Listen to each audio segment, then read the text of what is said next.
Hello everyone, good evening, welcome to Sporty Spotlight. We've got a huge amount of to get through tonight, so let's get straight into it. First of all, Rob Edwards' job is very much on the ropes at Luton Town. So yeah, of course, we beat them 4-2 at home, and honestly, I was going into that game, I said it in my video, that should probably be the nail in the coffin. So, and it hasn't happened yet, so Daniel, aka Surefire, your co-host, so how long do you think realistically that Rob Edwards has left, and why do you think he probably wasn't sacked after that loss away at Norwich? I'm shocked he hasn't been sacked now, to be honest. He should just be gone. I'm shocked that after that, he should just be banished, because, like, to be honest, this team was Premier League last season. They are not showing they were Premier League last season. They're showing how mid they are as a championship Yeah, they're probably playing like a promoted team at the moment, honestly. Maybe like a promoted League One team. Yeah, it's very.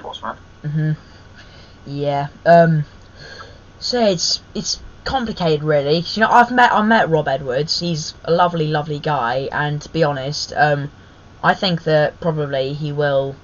If he doesn't get sacked, then I think he knows what's in the best interest of the club, and that's probably for him. I think there's a chance that he might stand down potentially. I don't know. It's not really what I'd expect from Rob Edwards. Yeah, fair I think enough. he's just gonna get sacked, to be honest. I don't think he's gonna step down anytime soon. But Yeah. I think he's just gonna get sacked. So the thing that we didn't schedule, but I've been asked to talk about. Sam Morsy, the Ipswich captain, he's been getting a bit of backlash from the media because he's refused to wear a rainbow armband due to his religious beliefs, and he's been getting backlash for it. Personally, I completely respect his decision. In fact, I admire him for, you know, being committed to his faith. Of course, I'm committed to my faith as well. So, what's your take on that? Of course, we'll try not to get too political here, but how do you feel about that? I'm not a politics guy, but no, rainbow armband and Sam Morsy, but it's his faith, which is what I understand. Like, normally I see why people can get mad because he's not respecting whatever, but it's his like faith. Like, the faith says he's not meant to. Just respect what he has as like a faith and what he is, like respect his ethnicity, you know. Yes, of course. So let's get into some of the results of the weekend. Of course, there's plenty to reflect on. So we've sort of talked about the Norwich Millwall result. It's worth mentioning that I thought Ante Cianat, because you know he's had to come in as sort of a reserve number 9 now that Josh Sargent's injured, and you know a lot of people had doubts in him at first, but you know he's doing very well. Of course, he's got a brace on Saturday, and of course you know it's very hard to just come into a fold when you're usually probably not expecting to, and also considering that he's in a completely new country as well. He's never played in England before. But yeah, I'm very happy with how he's doing. So let's talk about probably York. So Oxford managing to get a draw against Millwall. So yeah, I can see the look on your face. Do you have any words, or have you just got no words? About the FA Cup draw? Nah, I'm joking. Yeah, we'll get onto that soon. But before I talk about the Millwall result, I do want to say something completely off the topic, but about Krenak. My friend actually liked one of my friend's comments, and he was really happy with himself. So well done, Krenak. Cheers for giving some love to my friend on his TikTok. But no, we were good. I just also want to say how Oxford Stadium looks like I've just visited Lowestoft Town, but yeah, the three stands, the car park, then the scoreboard is in front of the car park, which is quite, you know, Sunday League-ish, or you know, non-league, that sort of thing. Yeah, it's quite authentic though. Yeah, but no, we were good. But when Oxford scored that goal, it was a good goal to be fair. But no, it was we left him too much space. at the edge of the box, really, because we dropped ourselves in so deep and we just gave them too much space to shoot, and then bang, it just went. Well, you know, they're going to take advantage of that. They've got players like Mark. I think it's Mark Harris, isn't it? Yeah. One of their players. Yep, Conor Brannigan and Dean Scarlett as well. So they're all players who are going to take advantage of when you give it away, when you give the ball away inside your own half, they'll punish you. In fact, you know, Norwich got punished for that. That's happened in the last 2 games. It happened against Plymouth.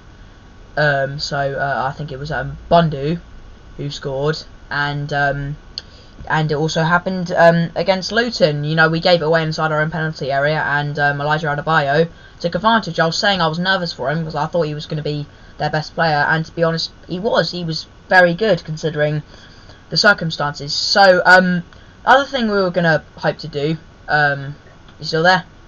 Yeah. Yeah, sorry. Yeah, so technical issues. Yeah, fair enough, we will have those. So the other thing we were hoping to do was goal of the weekend, goal of the week, that sort of thing. So we talked about Barry Bannon's goal against Derby County, which I thought was quite exceptional, because, you know, he didn't really have time to like put in probably as much power as he would have liked, but he got it done anyway, which was, you know, quite remarkable. Do you have any goals to combat that? No. No, I don't. Yeah, fair enough. Barry Bannon, I think Bannon took it for me.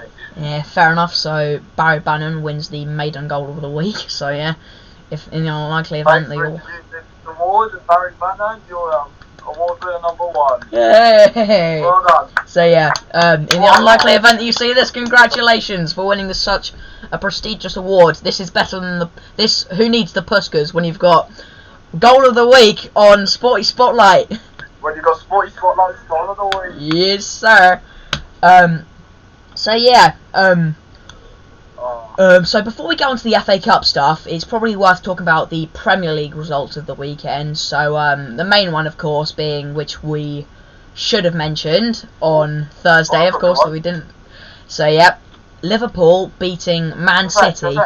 Yeah. Oh, no, it's not the one I was thinking. Oh, what were you thinking of? What were you thinking? Oh, okay, alright, yes. Yes, okay, we'll get onto that first, alright. West Ham United 2, Arsenal 5. Very bad. It's made me dislike Arsenal even more. Their fans are so annoying. They're more flipping annoying than some of the people I sit next to in some of my classes at school. So, you've got an idea. But yeah, honestly, rubbish. Not good from West Ham again. Julian Lopetegui was nowhere to be seen once again. And but literally this time I'm not even sure if he was even there. So yeah, of course, asking from a So do you think that, like we were saying a couple of weeks ago, that West Ham should have never appointed him? But yeah, to be honest, we're in a real mess right now, because if we sack him, then we've just got a manager who's just going into a system that he's never played in before. Wouldn't mind an interim manager until we find a replacement. That would be okay, but yeah, it's just West Ham are in turmoil right now. There's no other way of putting it. Well, yeah, you're right, but the manager I would take for you personally is someone that's actually played for you. That he's very good. I think I know who you're talking about. I think you might know who it is, in Michael Carrick. You know, Michael Carrick. Yeah, you know, he's done a good job at Middlesbrough, and you know, got them to. They narrowly missed the playoffs last season, and you know they got to a League Cup semi-final as well, which was, you know, quite remarkable for a Championship team. But yeah. Of course. But yeah. To be honest, I'm not really sure. Speaking of Arsenal, I'm not really sure what they are at the moment, because you know they've had that rough sort of couple of weeks. They're third in the Prem right now, so they're sort of behind, not where they want to be in this moment in time. For Arsenal, a second. I think I think they might. They might be. They might have got back up into second. I'll just Yeah, I thought they got second because I read something actually. Yeah, they are second. They're 9 points off Liverpool, though. So yeah, still very behind in the title race. Major difficulties. You only use the internet on my television. Yeah. Instead, we have turned on the PlayStation. Yeah. So yeah, but enough about that. Let's get on to the other result we were going to talk about. So Liverpool beating Man City. That's gonna be. Of course, that is going to prove to be decisive in Liverpool's title race, and this season, they're playing a different kind of football, and yeah, I seriously think they've got, with the way they're going, if they keep it up, they've got a seriously good chance. Yeah, absolutely. Never left, but instead it's just a bold Dutchman just flying himself in there. Yep. Into that 11. But no, Pep Guardiola struggled, and so Man City, and it's just been poor. The way I saw the first half, City, I don't even think had a shot on target. Whilst Liverpool were dominating them throughout everything. But the fun fact was about Liverpool is that the gap between first and second is bigger than the gap between second and 13th. Oh my god! Unreal. That's ridiculous. That is ridiculous. Yeah, that's mad. Yeah, Bournemouth are 13th right now, and God, that's mental. Flipping heck. So yeah, like Bournemouth still have an outside shout of maybe Conference League potentially, because I think that they could get that at some point. So yeah, let's get on to the FA Cup. Of course, there's matches or draw. We'll do the matches first, and then we'll get on to the draw. So of course, the FA Cup always supplies plenty of upsets and shocks, but also provides plenty of madness. Like Josh Keeley, a goalkeeper on loan at Leyton Orient from Tottenham, scored a last gasp equaliser against Oldham to send it to extra time, and then they won in extra time. Flipping heck. God. That's probably one of the only, if not the only goal he'll ever score in his entire career. And yeah, the FA Cup serves up that sort of madness. Yeah, it does.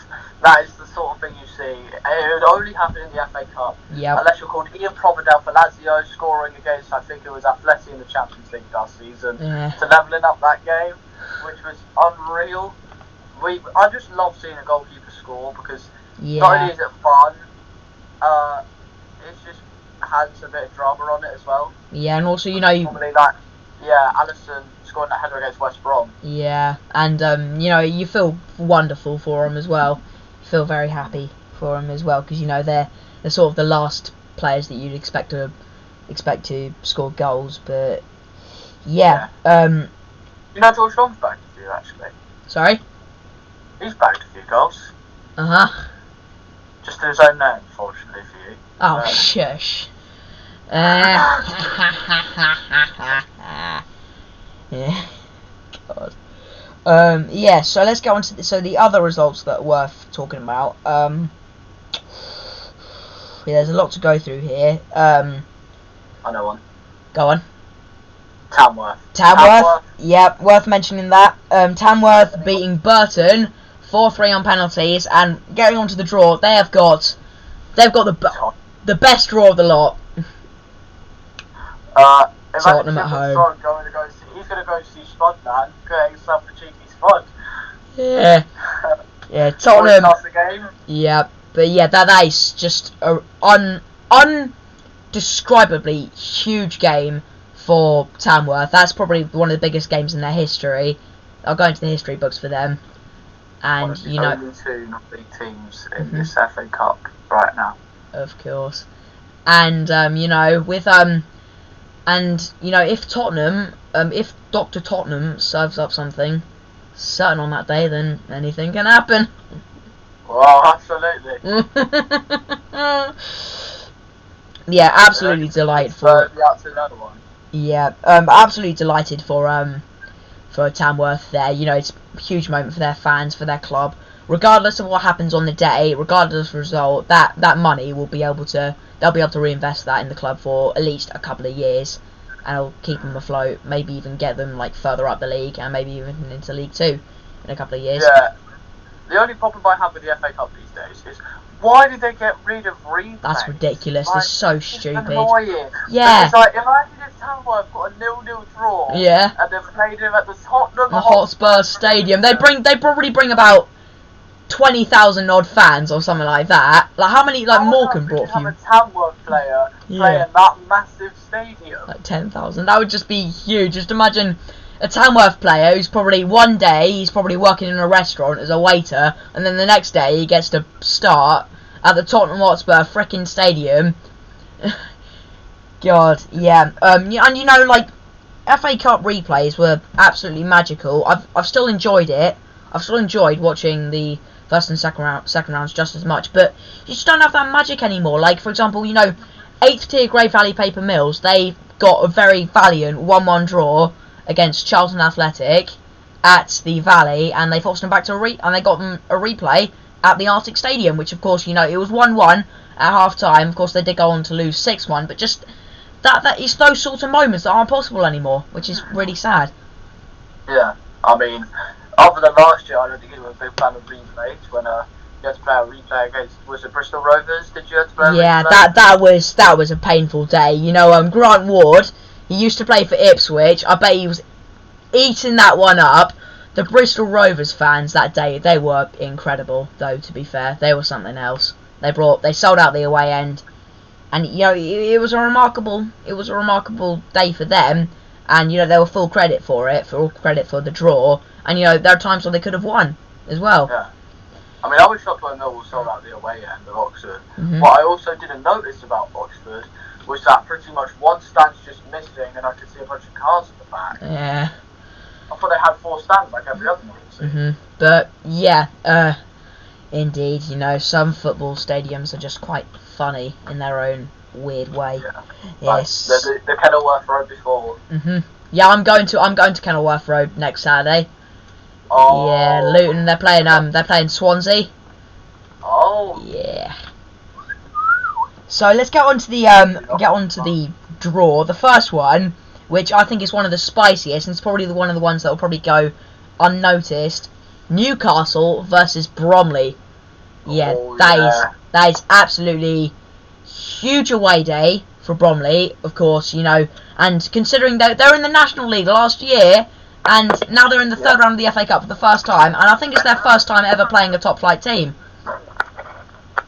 I think so, actually, but no, this is big for Bromley. I mean, it could be even bigger if they win, because you know, imagine Bromley. God, that would be ecstatic. That would be calamity. Imagine the limbs. They'll be even bigger than the limbs that Cambridge had at Newcastle a couple of years back.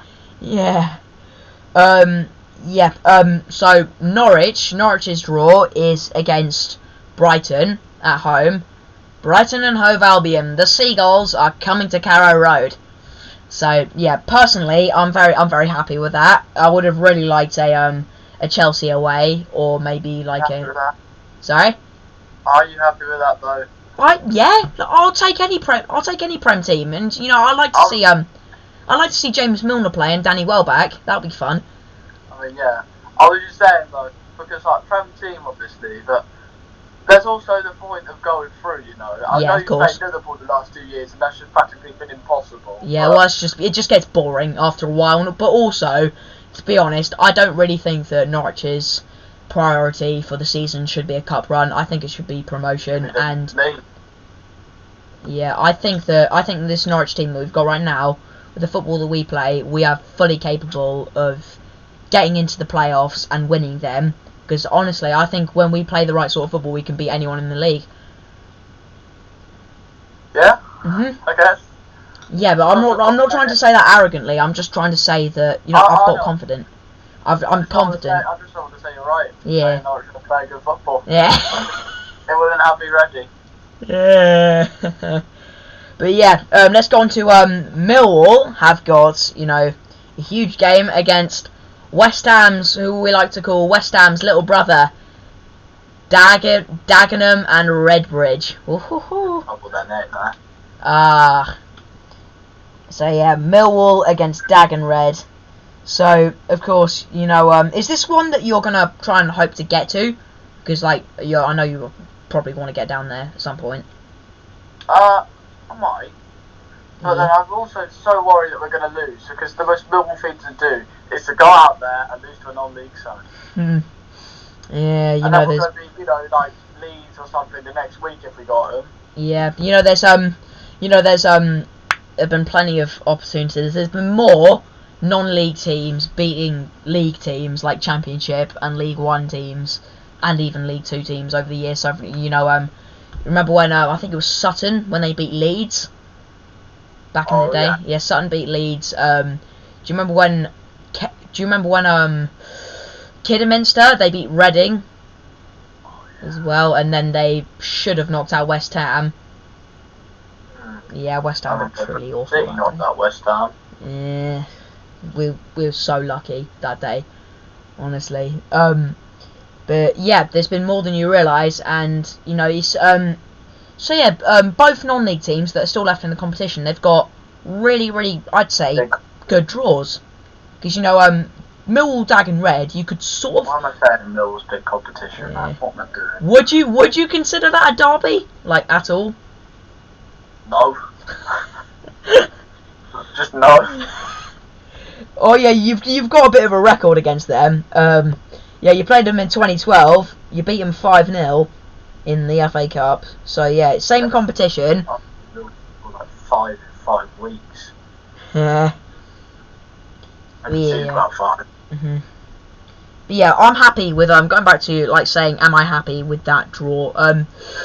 Do you think that? What are your questions about? Like, why do you? I'm just intrigued. Why do you like sort of question like if I'm happy with Norwich drawing Brighton at home? Well, I understand why it's good, because obviously you get to play prime opposition and you love it when you see your team play against a Premier League side. Yeah. Which if we at Leighton Orient, we're going to play Brentford. Sad time to say.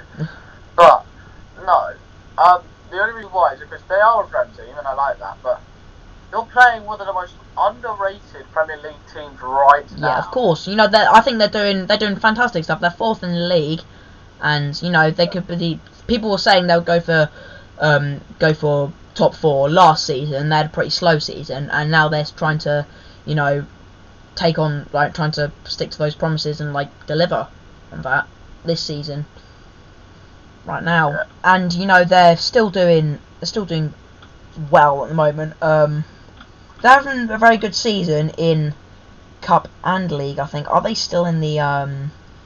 They lost to Liverpool in the round of 16 of the League Cup, but yeah, they're still having a really good season so far, and I'm excited to play them. I am looking forward to, you know, playing against. Because you know, Ursula is doing great stuff with them at the moment, and of course people are going to be questionable about how they do after De Serbi left, but you know they're doing great things right now. Yeah, absolutely. So you going to go to that one? Yeah, I'll definitely try and get tickets to that one. Also, hopefully that one is on a Saturday, and then Chelsea Morecambe is on a Sunday, because my brother is a Chelsea fan, and we're hoping to try and get down there at some point this season, which would be fun, just for me and him. Yeah, he was born there, to be fair. So, what else is there to go through? So we've got plenty of Premier League action for this week. In terms of, in midweek, we've got fixtures all the time. So tomorrow, West Ham travel to the King Power to face Leicester City. Yeah, we're probably. I thought Van Nistelrooy fell asleep actually in this first managerial game. He properly fell asleep. Yeah, we've got a warm up for the FA Cup in the shape of Arsenal against Man United. It seems like they always seem to be in the third round draw. There always seem to be 2 Big Six teams that draw each other, and like seems like one of the favourites of the competition instantly goes out, which is like quite funny. West Ham away. I wish I got West Ham. That would have been fantastic. Oh, we've been wanting that for years, but it ain't happened yet. If we somehow go to the FA Cup fourth round for the first time in like 3 years, and you don't bother it, and if we by some miracle, mastermind a win at Villa Park against Aston Villa, which we're gonna get battered in probably, and Norwich are probably gonna lose to Brighton as well. But if that happens, fourth round, we can only pray. Yeah. So Man City have got on Wednesday night they've got Nottingham Forest at home. Of course, Forest are doing great things in the Prem at the moment. But do you think this is the chance for Man City to try and get some momentum back? They need a win. Yes. There's nothing else that it can be. It can't be a draw because that's already too bad enough. I think for Man City fans are finally experiencing what being a football fan is, because they always used to see their teams win, and most of them started supporting them in about 2021. Yeah, well the thing is, like, but what fans? That's the point. Yeah, well, what fans? Most of them are 12-year-old kids. Literally 12-year-old kids who just like saying City, City, City. I've seen Man City fans online saying, right, if we lose again, I'm going to stop supporting City. I'm going to go back to supporting Liverpool. Honestly, I know, it's ridiculous. It's stupid. It pains me. It makes me want to. It's alright when I say, if Liverpool don't win a game soon and stop drawing, I'm going to go to the other side and go to West Ham. No, you don't do that. You don't defect. There's no such thing as defection in terms of being a football fan. If you do that, then you're a social outcast for the rest of your life. Yeah. Honestly. Yeah. So, worth talking about this Saturday, even though it's probably more worth talking about on Thursday when I think both of their fixtures have happened. Yeah, it's the Merseyside derby, Everton against Liverpool. So, mixed seasons for Everton at the moment. Of course, Liverpool are flying. So, how do you see this one panning out? I saw the other day there was actually a 0.1% chance of Everton finishing in top 6. Oh my god. But I know it's not going to happen, but no, the Merseyside derby, the way it's going, is going to be what's happened in most recent years, and Liverpool are going to absolutely smash Everton out of the park. Because realistically, this is a very good Liverpool. This is not a Liverpool I expected to see. I expected Arne Slot to actually really struggle, as obviously he had to, take on such a big name. The Liverpool fans wouldn't be happy if he wasn't like Jurgen Klopp, and in fact he's doing probably better at the moment. It's doing real. It's good stuff. Yeah. Yeah, he's doing absolutely fantastic things. Of course, he's of course Jurgen Klopp. Nothing probably. I don't think. Do you think like no matter how if Liverpool somehow do end up winning the league this year, then do you think it will how much do you think it will sort of compare to that record-breaking 19-20 season that Jurgen Klopp had with Liverpool, where they won the league by like 20 odd points? Well, it would be a very good day for Liverpool fans if they go and win the league, because obviously we know every season they come in with a brilliant squad, but they always fall short of that league title. Yeah. If they do it in Arne Slot's first time of asking, I think Arne Slot will be a very well-known, happy, and loved man in Merseyside. Yeah. Unless you're an Everton fan. Of course. No, it would be a great day for Liverpool if they go and win the league. And the way they're going, it's going to be easy for them, to be honest. To be honest, speaking of Everton, they've just been in that for the last 7 years or so. They've just been a bit of a slump sort of team. They haven't finished above 15th. Do you think that if they do end up going down at some point, which they've dodged one too many times, if you ask me, do you think that would probably work out for the best in the end for the club? Because, it would be like sort of a new direction for them, or do you think it would, damage their chances of, potentially advancing as a club? Because, of course, they're moving into that big new stadium by the dock next year. it would all depend really, because I think the massive depend is if they get sacked.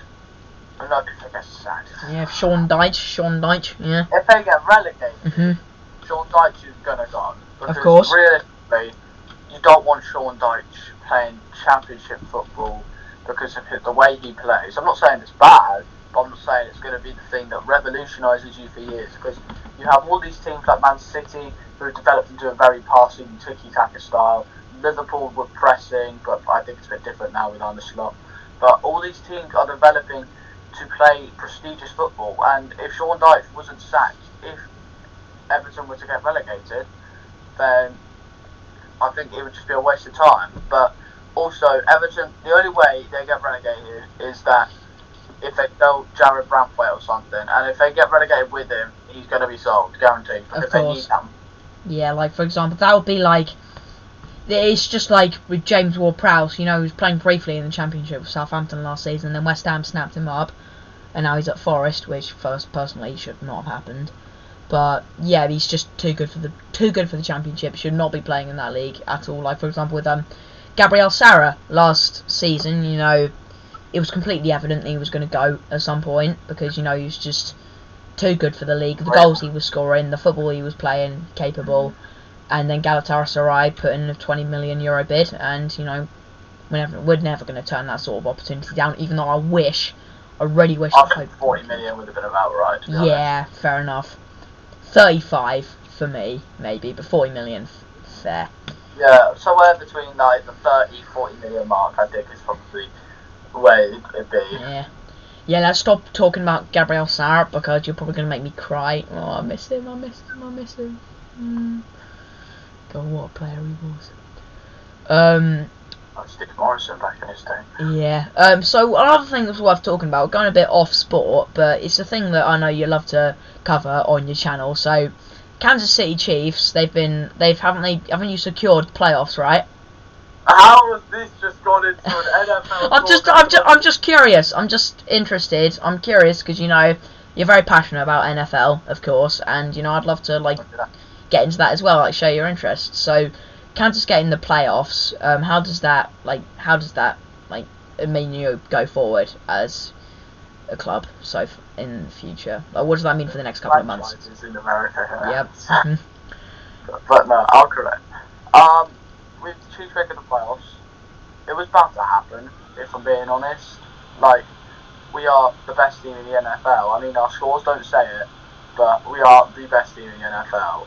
Like, obviously the loss of the Bills was deserved, and obviously everything, but obviously we're going to make playoffs. People think we're going to be the first team ever to go win 3 Super Bowls in a row. I don't believe that. Unfortunately, I don't think it's going to happen unless we really go all out, because I think we've gone all out this year, but maybe there's a slim chance that we can do it, but I'm not so confident. Fair enough.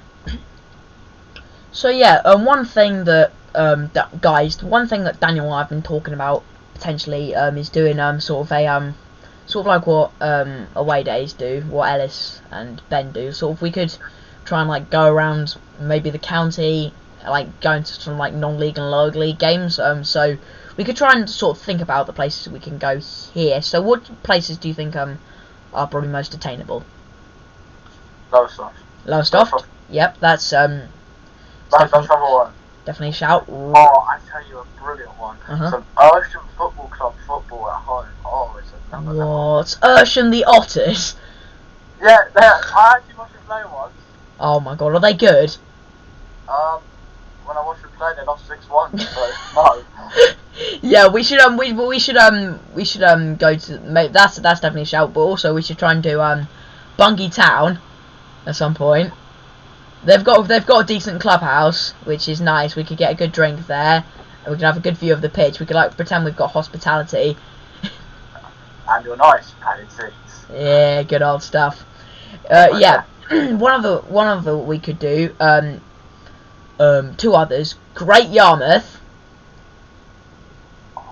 I've actually never seen them play. Oh really? So I've been yeah, I've been sort of I've been following them over the last couple of months. I was hoping to go to their game against Soham.